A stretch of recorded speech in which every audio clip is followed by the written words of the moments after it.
अस्सलामुअलैकुम, आप देख रहे हैं सिटी 11 न्यूज पाकिस्तान HD। खबर शामिल करते हैं जरावाला से हमारे नुमाइंदा मोहम्मद शफीक की रिपोर्ट के मुताबिक दारुल उलूम रहीम महरिया वगत में सूफी मुबारक अली रहमतुल्लाह अलैह का सालाना उर्स मुबारक के मौका पर महफिल मिलाद मुस्तफ़ा मुनक्कद हुई, जिसकी सदारत साहबजादा सूफी गुलाम हुसैन ने की।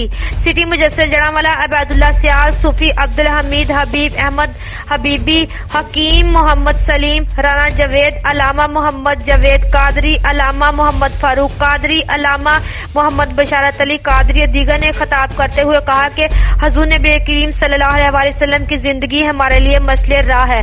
मोहब्बत मुस्तफ़ा ईमान की असास और मुसलमान का सरमाया हयात है। इस्लाम पूरी इंसानियत के लिए अमन का पैगाम लेकर आया है। मुसलमान नबी करीम सल्लल्लाहु अलैहि वसल्लम की सीरत पर अपनाए। इन्होंने कहा कि बुजुर्गान दीन और सूफी आज़ाम ने हमेशा अल्लाह ताला और रसूल करीम सल्लल्लाहु अलैहि वसल्लम की अताअत का दर्स दिया। इस पर अमल करके हमें दुनिया और आखिरत में कामयाब हो सकते हैं।